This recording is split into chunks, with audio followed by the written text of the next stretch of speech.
안녕하세요. 반갑습니다. 짜잔! 네.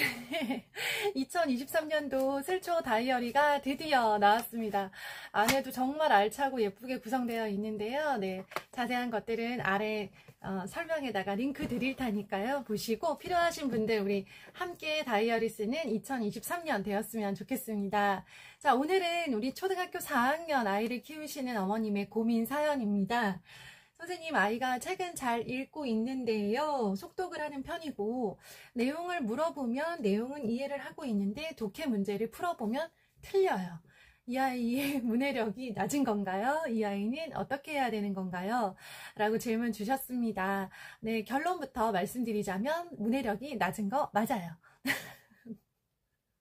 네, 너무 슬픈 이야기를 너무 밝게 말씀을 드렸죠. 문해력이 낮습니다. 근데 낮으면 안 된가요? 잘 생각하세요. 이 아이가 고등학교 3학년이고 다음 주에 수능을 봐야 되는데 독해 문제집을 자꾸 틀려요. 그러면 문제가 있죠. 근데 우리 아이 초등학교 4학년이잖아요. 우리 어머님들 생각하실 때요. 가장 중요한 것은 무엇을 하느냐, 얼마나 하느냐 보다 중요한 거, 언제 하느냐, 네, 시기, 적기, 그리고 무엇부터 하느냐가 정말 중요하다라는 말씀을 드렸잖아요. 그 원리를, 그 원칙에 입각하여 오늘 이 상황을 어떻게 풀어가야 될지 말씀을 드리도록 하겠습니다. 자, 낮다라고 제가 너무나 슬프지만 단정지어 말씀을 드린 이유는 문해력이 넘칠 정도로 풍부한 아이들, 일부 아이들의 경우에는요, 특별히 많은 연습을 하지 않아도 책을 읽고 내용을 이해하고 또 더불어 독해 문제집을 풀었을 때 다 맞아요. 예, 푸는 족족 다 맞는 친구들이 있습니다. 우리 집엔 없습니다. 네. 대부분 가정에 이런 아이는 없고요. 이런 아이는 만들어집니다. 어떻게 만들어지느냐? 긴 호흡으로. 네, 독서에서 시작하여 문제풀이까지의 긴 로드맵을 가지고 있는 경우에 결국 이런 아이들이 가능해지는데요. 초등학교 4학년 수준에서 지금 아이의 문해력이 높다 낮다를 섣불리 판단하거나 그것 때문에 방향을 잘못 바꾸시는 경우에는요. 정말 불수능과 불국어를 이겨낼 수 있는 그런 탄탄한 문해력과 사고력을 키우기에는 어려움이 있다라는 거 꼭 기억하시고요. 제가 이런 말씀들을 드리는 이유는 책 열심히 읽으면서 엄마가 풀으라는 문제집도 열심히 풀었는데 결과적으로 만족할 만한 수준의 문해력과 사고력에 도달하지 못하게 될 수도 있는 아이들에 대한 안타까움에 드리는 말씀이다라는 거 꼭 기억해 주세요. 네, 우리 아이들 때문에 드리는 말씀입니다. 자, 우리 친구의 사례에서 제가 세 가지를 말씀을 드리도록 할게요. 첫 번째입니다. 이 아이가 책을 읽고 있죠. 4학년인데 책을 읽고 있다. 흔치 않은 케이스입니다. 4학년 정도 되면요, 학급의 절반 정도 되는 아이들은 이미 독서를 중단한 상태예요. 5, 6학년 되면 이제 5학년 될 거잖아요. 5, 6학년 교실에는요, 이제 한 30% 이하 정도만 독서를 지속하고 있고요. 이 말이 뭐냐면, 어떤 아이들의 경우에는 초등학교 4학년 수준의 문해력을 가지고 문해력 수준이 그곳에서 머문 상태로 문제풀이 연습만 계속하면서 수능을 봐야 되고요. 어떤 아이들은 4학년 이후에도 독서를 이어가다가 성인 수준의 문해력을 가지고 고3 때 수능을 봅니다. 선생님, 그러면 책만 읽으면 되나요? 아니에요. 책만 읽으면 되는 건 아니지만 초등에서는 책을 무조건 독서를 지속하고 있어야 되는 거고요. 이렇게 생각하셔야 돼요. 초등 시기에는 책은 밥이고 독해 문제집은 간식이다. 밥 잘 먹는 아이들 간식을 뭘 먹거나 적게 먹어도 큰 상관없죠. 그런데 밥은 안 먹고 간식만 먹으면 영양의 문제, 성장에도 문제가 생기는 것 아시잖아요. 독서는 밥이다라는 마음으로 꼬박꼬박 챙기고 그 중요성을 우리 부모님들께서 먼저 인식하고 계셔야 되고요. 독해 문제집은 아이가 원하면, 그리고 시간이 남으면, 흥미를 보이면, 성취감을 주는 과목이면 병행해도 좋다라는 정도의 느낌으로 가지고 계셔야 돼요. 자, 이거는 초등 시기의 일이고요. 중등이 되면 독서와 독해 문제집의 비중이 절반, 5대5 혹은 독해 문제집의 비중이 점점 커지고, 생각해보세요. 고등학교 3학년이 되었는데도 독서를 위주로 지금 다음 주에 수능 국어 문제 풀어야 되는 아이가 지금 독서를 하고 있다? 네, 이거 좀 어렵죠? 그때는 고등학교 시간에는요, 독해 문제집 다양한 유형의 문제, 지문을 읽고 문제 푸는 훈련을 매일매일 반복하면서 문제 풀이에 단단해지는 그 근육을 키우는 시기라고 생각을 해주시면 돼요. 독서의 비중은 점점 내려가고 독해 문제집의 비중은 점점 커질 텐데, 이걸 잘못 생각하시면, 잘못하시는 경우에는요, 독해 문제집의 비중을 엄청나게 높게 두고 계속 이것만 하는데요. 그러면 아이의 문해력은 초등학교 수준에서 크게 올라가지 못한 상태로 그 어려운 수능 언어 영역 문제를 풀어야 한다라는 거 기억해 주세요. 그래서 우리 부모님, 아이들이 책을 읽고 있고 대충 한번 이렇게 떠봤는데 내용을 알고 있어요. 이해하고 있어요. 책을 빨리 읽는 것 같아서 불안한데 물어보면 또 알아요. 그러면 이제 엄마의 시간이에요. 어떤 시간? 불안함을 이겨내는 시간, 불안함과 싸우는 시간. 독해 문제집이라고 하는 것의 실체는 뭐냐면요, 이해했는지 못했는지를 평가하겠다라는 거예요. 자, 평가 너무 좋아하지 마세요. 초등, 중등 시기에 교재와 학원과 그리고 또 학교에서 보는 각가지 종류의 평가 형식의 문제들, 출력 과정이죠. 이 평가들은요, 실제로 아이의 어떤 실력을 높여준다라기보다는, 평가를 통해 아이의 실력이 올라가는 게 아니고 평가를 통해 부모님께서 그 아이의 실력을 확인하고자 하는 의미가 커요. 평가를 보겠다라고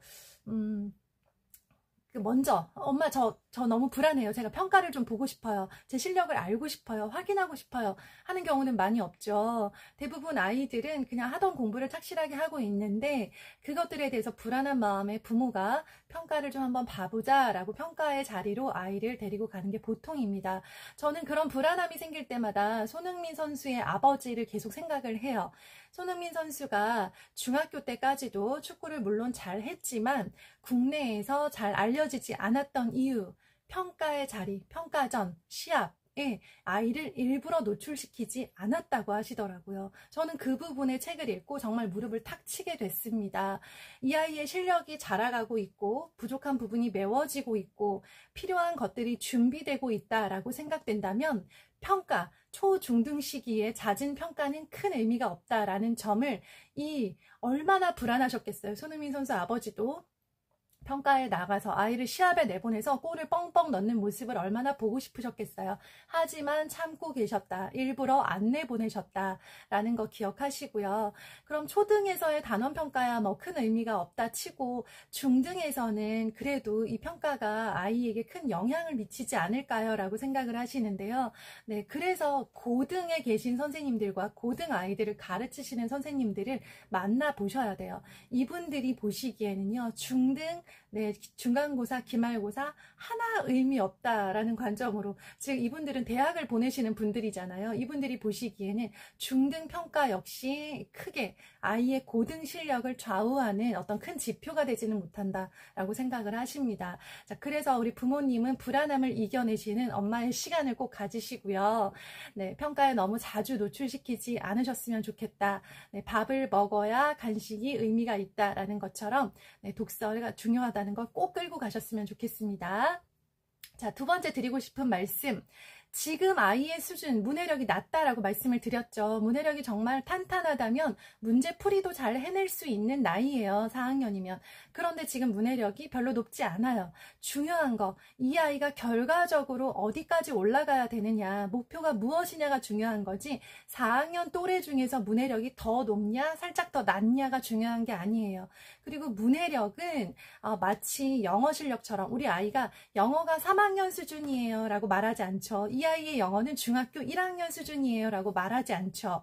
그것처럼 국어 문해력 역시 학년 단위로 생각할 수 없는 부분이기 때문에 우리 아이의 문해력은 그냥 아이의 속도에 맞추어서 차근차근 계속 올라가는 것을 목표로 하셔야 돼요. 닿고 싶은 곳은 성인 수준의 문해력이며 몇 학년 때 성인 수준의 문해력에 닿게 되는 것인가를 목표로 가시고요.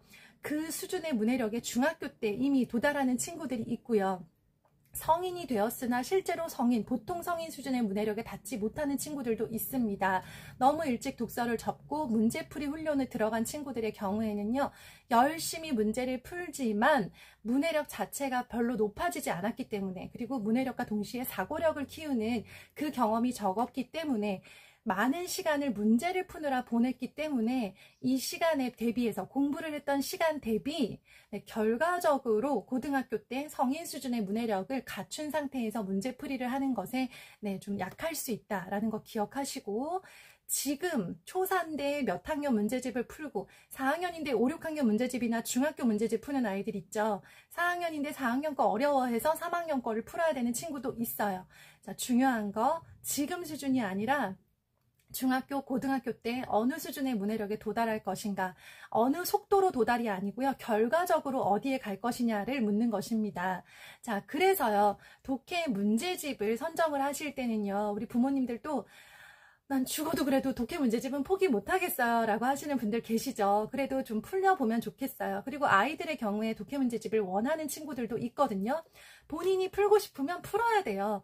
독서를 충분히 하고 있는데 독해 문제집 풀고 싶어 한다. 그러면 풀게 해주세요. 자, 하지만 학년 단위로 나와 있는 복습 형태의 문제집보다는요, 문해력 역시 단계로 나와 있어서 내가 지금 4단계나 5단계를 푸는 정도의 수준이다라고 단계만 본인이 기억할 수 있으면 좋겠어요. 그래서 4, 5단계를 풀던 아이가 계속 틀려요. 책을 잘 읽고 있는데 문제집을 계속 틀려요. 그러면 얘는 아직 문제풀이 경험이 부족하고 문제를 풀어낼 수 있는, 문제를 해석하는, 그리고 답지를 해석하는 그 문해력이 부족한 상태예요. 이 친구는 3학년, 3단계로 내려가셔야 돼요. 3학년 아니죠. 3단계로 내려가셔야 돼요. 그러니까 실제 읽고 있는 책보다 쉬운 수준의 독해 문제집을 풀게 해서 나는 책도 열심히 잘 읽는데 문제도 되게 잘 풀어 라고 하는 국어에 대한 자신감을 가지는 것 너무나 중요합니다. 4, 5단계를 잘 풀지 못해서 다른 문제집의 4, 5단계로 바꿔본다. 아직 이 아이가 이 수준에 도달을 못했는데 너무나 많은 평가에만 노출되고 있는 상황이다 라고 생각을 해주세요.